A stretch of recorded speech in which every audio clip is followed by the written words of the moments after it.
All right. So yeah, deck tech for the most recent iteration here we've got of mono red Obosh. So let's get to some explaining. Okay, so I'm just gonna start off a little bit different here, and I'm gonna start off with the sideboard. And we got our standard 4 pillage, 2 mages package. I just kind of like this as like our kind of upping the juke kind of package in games 2 and 3 where we really need to juke them out. Deal with some decks that otherwise we have a real tough time beating, but with Blood Moon and Magus of the Moon and Pillage, we definitely got a fighting chance. So it can be good to have these. I did play Shattering Spree, and Shattering Spree, to be sure, in some matchups, like Affinity and Hammer Time, can be excellent.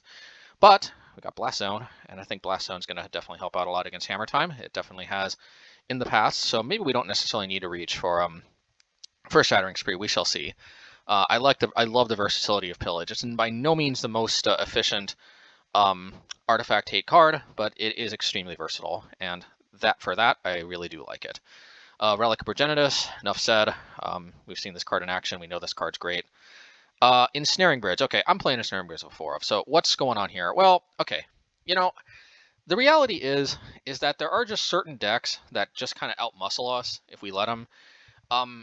I find that I can beat the Murktide Regent, Delver deck. Delver slash, I guess, Dragon Rage Channeler. It's more of a Channeler deck at this point than a Delver deck, but still, we can beat the deck, but honestly, since one of the most common ways we lose is to a gigantic Murktide, you'd be surprised how often Ensnaring Bridge just buying us time and just brick walling the Murktide region, which together with Hammer Bogargan, and sometimes well, I guess it doesn't work with Murktide region, but Dragon Rage Channeler actually does work extraordinarily well together with Ensnaring Bridge, because in a lot of board states it can fly over, which is very nice, and a lot of times we will be able to have 3 cards in our hand without too much difficulty. But it prevents the really large creatures from attacking, which is really nice. Can also be really good against the random Emrakul decks. So we don't really see too much through the Breach Emrakul, but obviously this is a excellent foil to that. Also, this can be excellent against decks like Living End, because even after they resolve Living End, we still have another chance to stabilize by slamming Ensnaring Bridge. They can cycle into some kind of a card that can deal with it, but with multiple copies, sometimes we can drop multiple of these, and sometimes it becomes too difficult at that point for them to draw enough to deal with it. It doesn't always work that way, but it is a little nice to have some extra hate that we can actually deploy, because sometimes we try to go for like Blood Moon or something before they go off, they force a negation, and then sometimes we can't deploy 2-3 mana cards in a row on the same turn, but a lot of times, if we follow up with an Ensnaring Bridge, maybe they're out of force and negation. Sometimes that actually helps out. So a little extra help can definitely be good. Let's see. The other thing that's nice about Ensnaring Bridge is also against those Glimpse decks. I know there's different ways to build it, but I definitely think one of the Glimpse decks that was the most problematic for us is the ones that just played a bunch of big Eldrazi or big other giant creatures that have like Annihilator and stuff. I know some versions are all in on the combo, but I find that those are a little bit easier for us to deal with the juke plan, because these the more combo-oriented ones generally can't afford to just go for it with only like 3 permanents in play, whereas the ones that play a lot of giant Eldrazi, if they hit even one of those in the top 3 cards, which is a lot of times they're willing to roll the dice on, that can just be game over. But the Ensnaring Bridge really helps against those versions. I don't know if those versions are the more popular ones nowadays, but it is just kind of nice to have that. Plus, against like Death Shadow, against heck, even Blue-Red Prowess sometimes. Ensnaring Bridge is just a super powerful kind of quasi creature removal, like prison type strategy that we can seamlessly side in, and happens to synergize very well with Hammer of Bogargan, and to a lesser extent Dragon Rage Channeler. So I don't know what to say other than I like it. There could be some consideration to maybe doing a 2-2 split of Elixir of Immortality in this card, but bottom line is I just don't see that much burn. Elixir of Immortality is, I think, probably the sideboard card that we want if we really want to fight burn, because it's one of the only burn hate sideboard cards we can play that also has use against another archetype, namely Mill. But one of the problems against Mill, though, is that it doesn't necessarily do much against the exiled cards from Tasha's Hideous Laughter, although it does help with all the other cards that have been milled. But but at the end of the day, if I saw a lot more burn, I'd probably play it. I don't think we necessarily need it against Mill, although it can be helpful. But if we start seeing more burn, then definitely I think that's where we want to be. But I kind of feel like especially with this alternative, take on red that we can play nowadays. I think a lot of players might be kind of playing other red prowess, Obosh, whatever type strategies, and maybe burn is just not necessarily the most popular kind of red-based strategy out there right now, which is fine by us because maybe we can get away with playing a little less sideboard hate for it. So main board, we got Dragon Race Channeler back again together with Ragavan. I really like against burn, for example. And like there's a lot of decks like that where like just having an extra beater can be really helpful. Sure, a lot of times it's each removal spell and dies, but a lot of times we're playing Ragavan first and sure they deal with it, but then second turn we can play Dragon Race Channeler into like, I don't know, Pyrite Spellbomb. And then a lot of times, like, I mean, that Surveil 1, if we put even one card into the graveyard, a lot of times that is just like a lot of really good value. And yeah, and then against some matchups where they can't deal with it, sometimes this thing just becomes a 3/3 and just goes to town. I don't know what else to say. Yeah, only problem here, I mean, all the other cards we played a lot. I do like Pyrite Spellbomb in the main. It's just kind of nice because we can drop it and then use the ability later. Also, sometimes just cycling it is where we want to be to hit our land drops, or or just, I don't know, to draw into like there's some matchups where just 2 damage is not necessarily as good as just drawing another random card. So that is nice that we have the option to cycle it. Plus, it's some main deck anti-pro red card in addition to Blast Zone. But it's mainly there because it's just a nice artifact that we can put into the graveyard relatively easily for Dragon Race Channeler. So I do like that. Unfortunately, we do have to make a cut, and that cut is Bonecrusher Giant. Another consideration that I've played around with is playing Bonecrusher Giant instead of Fury, and then playing Fury instead of Ensnaring Bridge. But I think Ensnaring Bridge is good enough that probably we want to be playing that. And while I do miss Bonecrusher Giant, I think Fury is just probably better overall. The fact that it can hit Planeswalkers is huge because that means that it's really only combo decks, because most control decks rely on Planeswalkers to win. So the only matchup Fury is really going to be kind of like a liability, is going to be combo. So I really do like that we've got a lot of, and Dragon Race Channeler can hopefully help out there. So anyway, we'll see. But yeah, I don't know what else to say other than that, we'll see if Hammer Bogargan still does good work for us. I mean, it has in the past. It's just a great recursion engine. I kind of explained it like this, I think, in the past. Basically, the idea here behind Hammer Bogargan is we want a card that gives us a super powerful late game. Now, there's a couple of different ways we can go about it. I played like Chandra Heart of Fire in the past, like the 5-mana Chandra that you discard your hand and then you exile the top 3 and you can play those until end of turn. And that card is very good, but the problem is that sometimes it's just hard to hit 5 mana. So like that can be kind of a liability. I did actually try Burgee and Hornfell, and actually I found that to be quite superior, because even if you're cutting the number of Chandra Heart of Fire, I generally just find Burgee and Hornfell better, because if you happen to draw that early, a lot of times you could just play that as Burgee.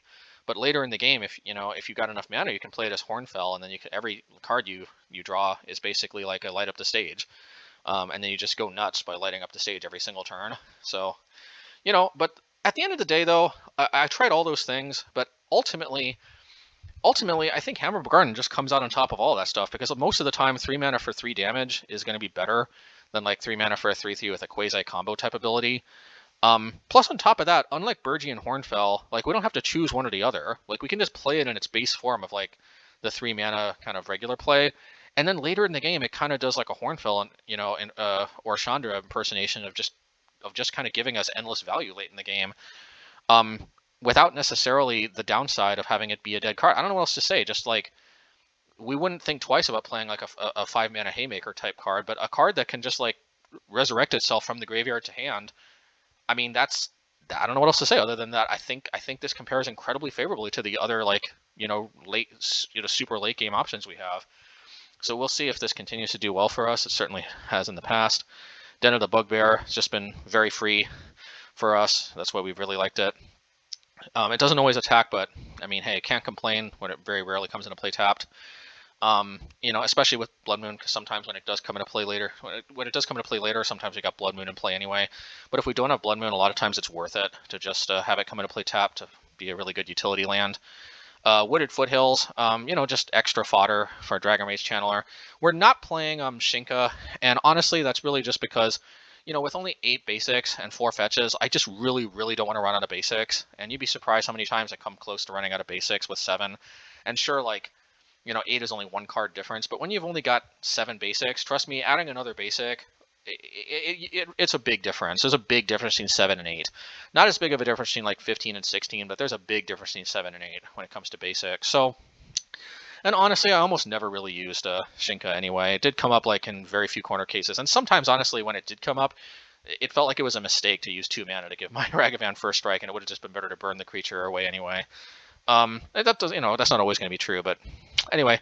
I definitely think that we don't need Shinka, and it is kind of nice because I hear Shinka's kind of expensive, and you know I do happen to have a copy in paper. Thankfully, I picked that up a long time ago, but you know it does make the deck a little more budget friendly. I don't think it's necessary. Blast Zone, yeah, we're trying Blast Zone again. I just haven't seen much burn, and realistically, Blast Zone is going to be better a lot of times.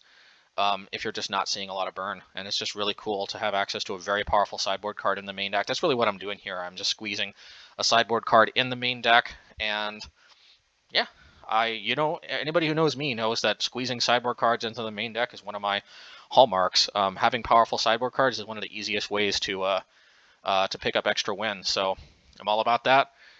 Really like Blast Zone. I really like it gives us outs to enchantments and. You know, especially Hammer Time. This is our out against Hammer Time. So, yeah. Anyway, let's get to the games. Let's see how this goes. And all right. All right. So shout out for this week. Yeah, thanks very much to all my patrons. And thanks to new patron, Yuha Ladinoja. Excuse me if I'm mispronouncing that.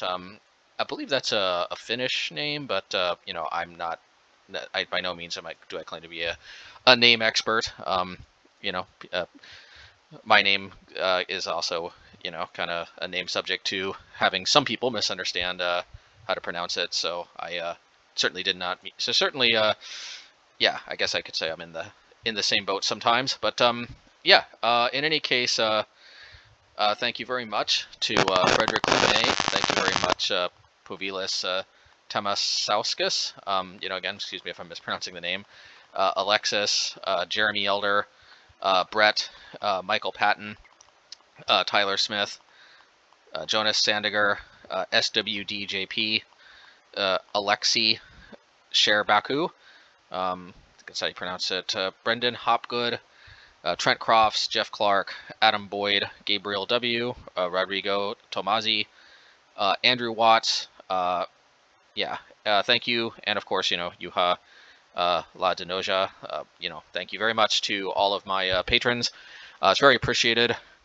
So, yeah, I'm kind of just uploading new content as I, yeah, I'm just trying to upload like a lot of, because actually my hard drive's kind of getting a bit full with video, so I'm kind of trying to upload all of these videos up to YouTube, and you know I haven't published them yet, but I'm uploading most of them unlisted and providing the links here with the you know, Patreon. So yeah, so if you want to get a sneak peek at a lot of upcoming content, then feel free to click the Become a Patron button for MHayashi. Yeah, so definitely we've got a lot coming up. This is the same as the last one that had the counterspell, you know, thumbnail. I just changed it to Lonely Sandbar. I like this art, and I think Lonely Sandbar was more of like the new addition anyway to that deck that we were going to try out. Anyway, yeah, and then we've got Mono White Blink Blade League 7. The highlight here is we are trying out Cave of the Frost Dragon, I believe is what it's called. Kind of like Den of the Bugbear, but Cave of the Frost Dragon. This land is indisputably not as powerful as Den of the Bugbear, but you know, I mean, never underestimate a 3/4 flying. It's still actually surprisingly not bad, and I think you'll definitely like to see me try it out. It's fairly free. I'll just say right now, it's a fairly free land, like all the like for the most part all the D&D lands. So I very much like it, and actually I do find myself attacking with it more than one might think. And then we've got Obosh Hammer, League 55. Yeah, I think this one I'm trying 2 Horizon lands instead of 4. So I've got the Sunbaked Canyon, just maybe partially aesthetics, but when I go down to 2, I like just having a 1-1 split. I don't know, something about just seeing 1 and 1 is just a little bit more appealing to me than seeing 2. So yeah, and I'll make for that what you will. And then I've got MHayashi-Modern Mono Black Luris Midrange, League 4. So for those of you who are as in love with my Mono Black deck as I am, and you can't wait to see my 4th outing with the deck, feel free also to join up. And this one's going to be coming up, at some point in the future too. I've got so much MHayashi gaming content for Mono White, Mono Green, and Mono Black that I'm not sure when exactly this is going to come out. I'm going to try to give the Mono Black deck a little more love, because I definitely have a lot more Mono White and Mono Green content at this point. In any case, because part of what it is like, I feel like this list is fairly close to being finished anyway. It's like it's performing pretty well. There isn't that much, even when I lose, there isn't that much I feel like, there isn't really much more I feel like I could reach for that would necessarily either make that big of a difference or is like justifiable given the wide range of decks you have to be prepared for. So like, I guess this deck hasn't been getting as much love because one of the main things I like to do is to try to like improve and innovate. So like the other decks just have felt like less close to completion, I guess. Although the Mono White deck I think is kind of getting there. It's maybe basically not that much more innovation I might be able to really add to that. Although it never surprises me how new stuff always comes up and we can keep trying new stuff. In any case, yeah. So we got Obosh Hammer, League 56. I think this is the first league where I try Blast Zone again after many a month or maybe even a year or so of I did play main deck Blast Zone a while ago, but here we are trying it again. And then we've got Obosh Hammer, League 57. Yeah, we've got the wooded foothills here. It's just kind of nice art. I thought that it's kind of nice. And let's see. Yeah, and then I've got Modern Mono White Blink Blade League 8, and we're trying a Portable Hole in the main, I believe. I think first I tried this in the sideboard, then I tried in the main deck. Actually, I think I always tried this in the main deck. One game I may have tried Path to Exile in the sideboard. But yeah, very, very, I'll just say right now, I think Portable Hole is definitely a good option to have in our toolbox. I think it's a very underrated but very powerful removal spell. It's just Prismatic Ending, I think, outshines it a little bit in multicolor decks, but obviously we're not playing a multicolor deck, and I think this is an extremely versatile, valuable mono white option for sure. I used to be in love with Oblivion Ring. That card, I loved that card. I love that card to death. I think that card was highly underrated when it first came out. Yeah, and I made very good use of that for a long time in in Modern, and believe it or not, I also played it in Legacy. Again, I used to play a Enlightened Tutor, Stoneforge Mystic, kind of Hate Bears-ish, quasi Death and Taxes type build, but I didn't play Aether Vial because I just didn't want to play both Aether Vial. I didn't want to play Aether Vial on both my Merfolk and my Death and Taxes deck because I would routinely lend out my decks to like my friends or my brother. In any case, yeah, that was cool back then. I used to be able to Enlightened Tutor for an Oblivion Ring off the top, which was card disadvantage. But sometimes when you just had to deal with something that the opponent was playing, you'd be surprised how often just having that option was incredibly powerful. And yeah, and this card I think just compares favorably for the most part. So I really like this. I used to absolutely love Oblivion Ring, and I think this card is in Modern, where almost everything costs 1, 2, and sometimes 3 or 4 mana. I think this card compares very favorably, and it's just a very good card, I think. And of course this was already uploaded earlier this week. But it was uploaded to Patreon a little earlier. My commentary on a 1 credit run with Cody. The audio was a little out of sync, so actually, as you'll see coming up, I have another recording with better audio. Then we've got Mono Green 12 Exalted Infect. This time we're trying Wild Shape.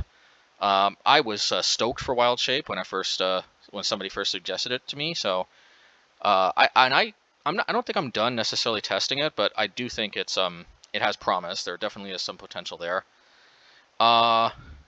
yeah, 12 Exalted Infect League 6. I can't remember if I'm trying a version without Wild Shape here or not, but either way, we're definitely using Vines of Vastwood here, and Vines of Vastwood somehow figures prominently. I may be playing Vines of Vastwood instead of I can't remember exactly, but anyway, and then 12 Exalted Infect League 7. We're trying Groundswell, and if I remember correctly, I think this version is playing Groundswell and Might of Old Krosa. So yeah, we're trying for yeah, I think this version is also playing Wild Shape, but this time it's playing Might of Old Krosa and Groundswell instead of Scale Up, because Scale Up doesn't actually work so well with Wild Shape, because you can't, like, if you Scale Up and then you Wild Shape, then you lose the buff, you know. So this plays Groundswell and Might of Old Krosa for maximum high power pump. That also doesn't conflict with Wild Shape, and also can pump it up really powerful, so maybe it can trample over too. So this is definitely I think there's some promise here. And then of course we got some more Final Fight uploads. I have a 2-death walkthrough with Hagar, similar to the Cody one I uploaded, but this time I provide commentary on a playthrough where I managed to beat the game with only losing 2 lives, meaning, you know, 1 credit, because in the arcade you get 2 lives plus 1 extra life from a 1-up throughout the game. So yeah, basically beating the game on 1 quarter, or credit if you ever see this game in the arcade. And then we've got a better audio version of a Cody one death walkthrough. This actually could have been a 0-death walkthrough, a no-death walkthrough. I'm kind of like on a quest to see if I can get a no-death run in Final Fight again and get the I am Palm screen for anybody who's familiar with Final Fight. But yeah, yeah. So I don't know if anybody's interested in definitely the Final Fight content is probably not as much what people are interested in here, but yeah. And then if for some reason I guess it's repeating here, not sure why. So, alrighty. Yeah, it's weird. I click load more and then it kind of repeats, like some kind of glitch or something. All right. Anyway, so take care, everybody, and thanks again to the patrons. Hope you all enjoy the content this week, and yeah, take care.